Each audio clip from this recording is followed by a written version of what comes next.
Okay, so the next segment, we're going to keep plowing through these. I like to plow through in the beginning of the show the segments you guys love best so that when you get your podcast, you can just turn it on and know you're going to get something of value.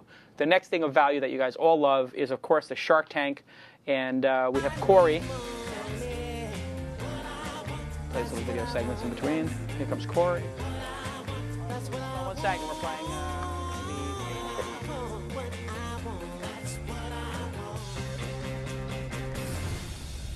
Everybody knows the story, Shark Tank, the horrible show on television by Mark Burnett, who asked me to be on the show, and then, or people asked me to be on the show twice, and then they never called me back. No love lost for the Shark Tank people, but we do it here, and we do it better. Because on Shark Tank, they basically bust the entrepreneur's chops, and they dangle money in front of them. They act like basically DBs. Yeah. Databases. No, the other DBs. And what we do here is we actually try to give really good feedback to the entrepreneur on their pitch, on the ability to pitch, how they could actually do their 60-second pitch better, and then on the quality of their idea. And so as an entrepreneur, you know, sometime you're going to be walking down the street and you see Sky Dayton coming out of a Starbucks or something. You say, oh my God, you're Sky Dayton. I saw you on Twist. Can I tell you my idea? He's going to say, I have no choice. Of course, you can tell me your idea. You've got me cornered. And you got 60 seconds. And this is your make or break moment in life. And so you have him here, and you have me here, and you've got 75,000 people who are going to watch this. So there is absolutely no pressure. Corey, are you ready for your biggest chance? Ready. Okay. You know the rules. You have 60 seconds. I'm going to ask everybody in the chat room to score the idea. First, score the pitch. How good of a job did Corey do pitching his idea? On a scale of 1 to 10, 10 being the perfect pitch, you would just take money and throw it at him. You know, a 7 or 8 would be an average pitch. 5 or 6, you'd be like, this guy needs work. And under 5, you'd be like, this guy needs to think of another line of work. And then on the actual merit of the idea. How good of an idea is it? 1 to 10. Everybody get ready? No, sorry, Scott in the chat room, you don't score yet. You wait until after the pitch. Okay, so people are jumping the gun here. Okay, so everybody knows what to do. Score the pitch, 1 to 10. Score the idea. Everybody in the studio is ready. Are you ready, Corey? I'm ready. 3, 2, go. Blazetrak.com is a website that allows you to seek opportunities and advice directly from industry experts and celebrities. We guarantee direct access with any expert or celebrity on our site. This is how. You have the ability to submit an audio clip, a video clip, a document, or a set of photos to any person on our site for a fee.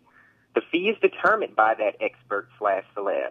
In exchange for paying to submit your material, they will personally review your submission and give you a guaranteed video response within 30 days, or you get your money back.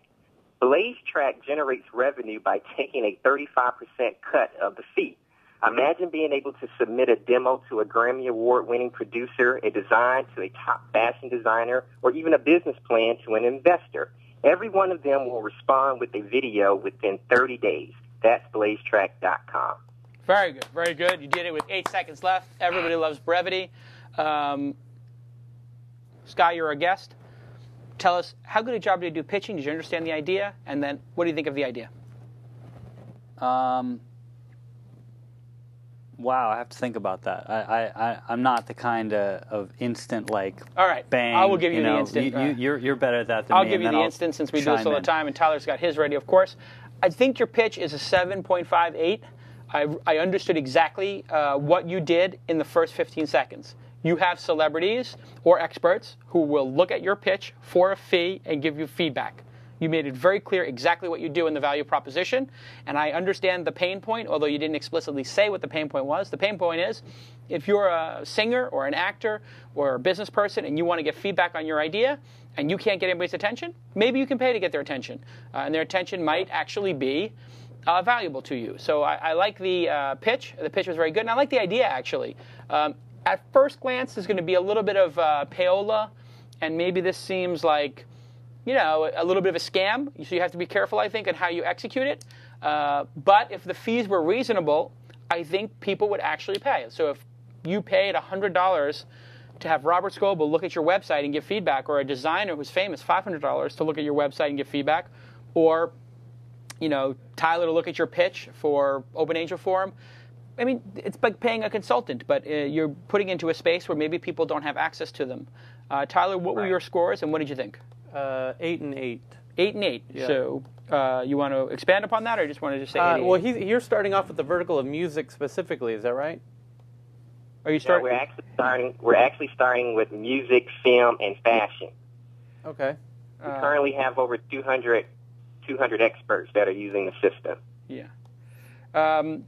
And so, anything else, Tyler? Yeah, no, I think in music specifically, it's kind of interesting.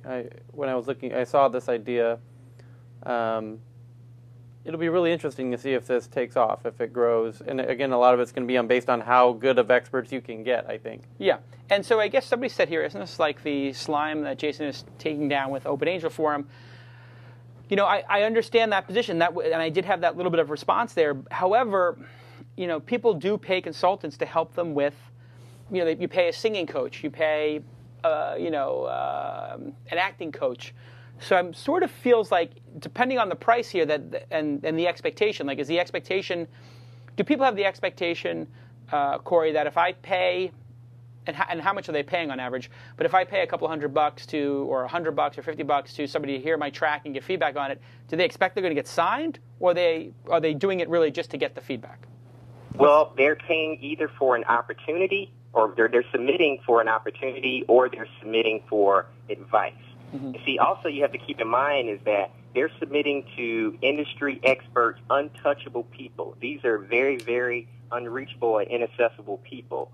So it's not just submitting to just a random person that's on the site. Like you have to go through a long vetting process to be a professional on Blazetrak.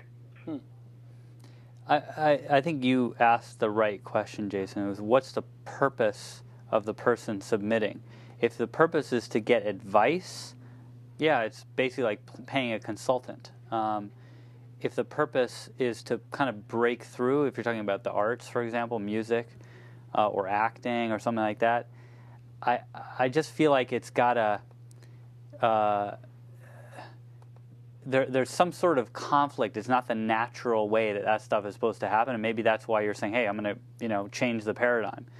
Advice, it makes sense to me, but like if it's music and say, hey, listen to my thing, and I'm going to pay you to listen to it, I'm just not sure that the person who'd be willing to accept a small amount of money to listen to something is going to be somebody who can move the needle for you. There's a whole industry. Can I say this? Yeah. I didn't want to interject. Can I say this? Yeah, go ahead. The celebrity or the expert, they actually post the opportunity. They say, I am looking for a new artist to sign.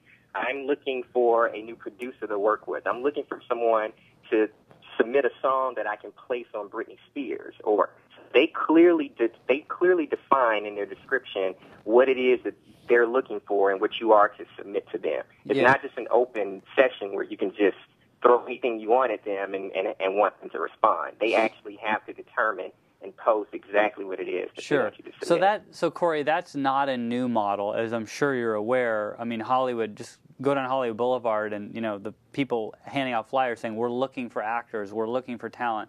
And really it's a way for them to sell headshots and get fees from aspiring actors and musicians. I don't think that that's as powerful as an idea, because, again, it's already being done.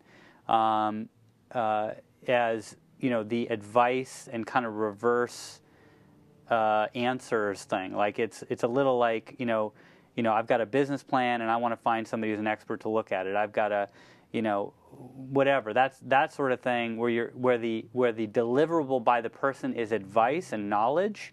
I think that's pretty powerful. Yeah, and I wonder if there's something in the game dynamics where if they are looking for somebody, if 100 people apply at $100 each, and that's $10,000.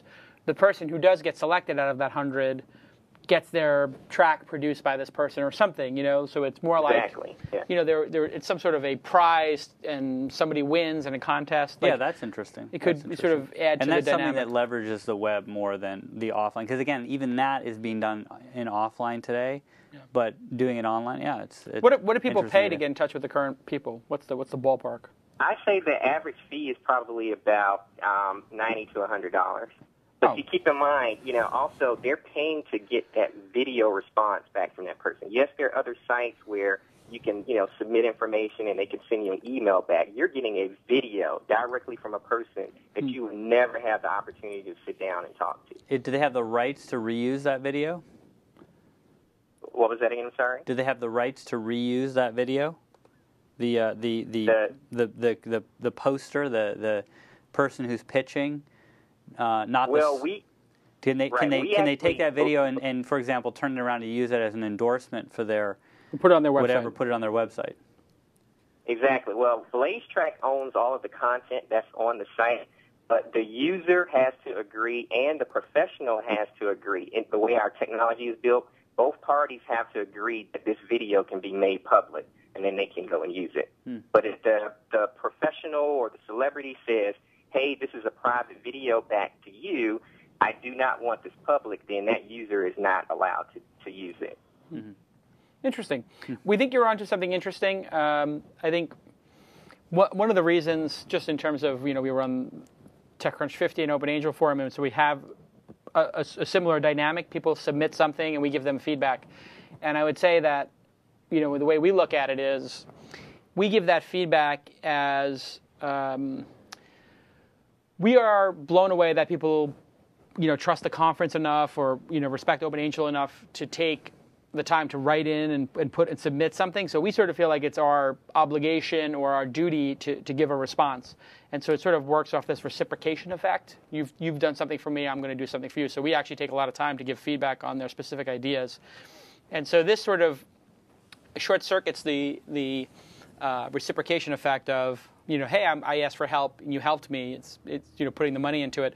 So I think that you're going to have to deal with that issue and convince people that this is worth it. Perhaps if some artist donated it to charity. So if I was, Will.i.am, and he's a great music producer, and he said, you know what, I will give you amazing feedback on your track for a $1,000 donation to Haiti.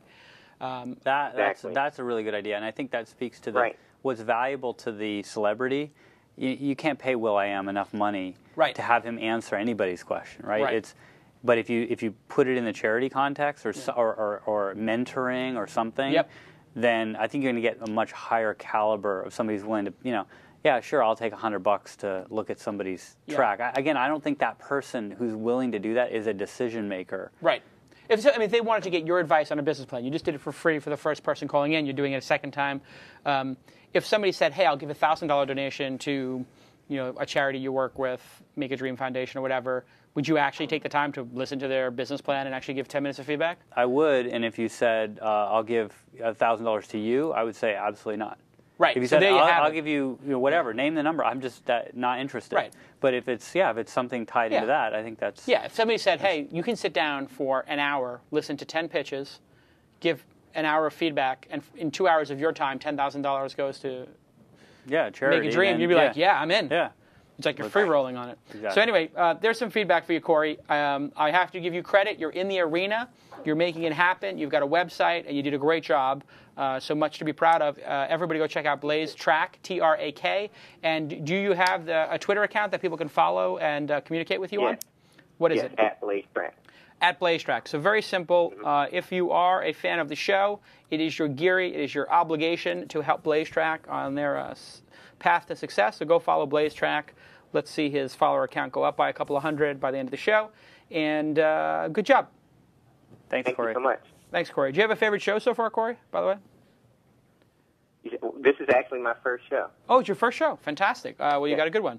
You've only got 48 shows to go back and listen to. It's only about 90 hours of content, but you should be able to run through that in a week. All right, we'll talk to you soon, Corey. Cheers. Bye. All right. Bye. Interesting. That's like the first time we've had somebody who was a first-time caller. How did he wind up on the show? Because his partner in Blazetrak is a fan of the show, but his partner's in a meeting. He's like, "Can I get my co-founder to do the pitch?" I was like, cool. "Okay." He did a good job. Yeah.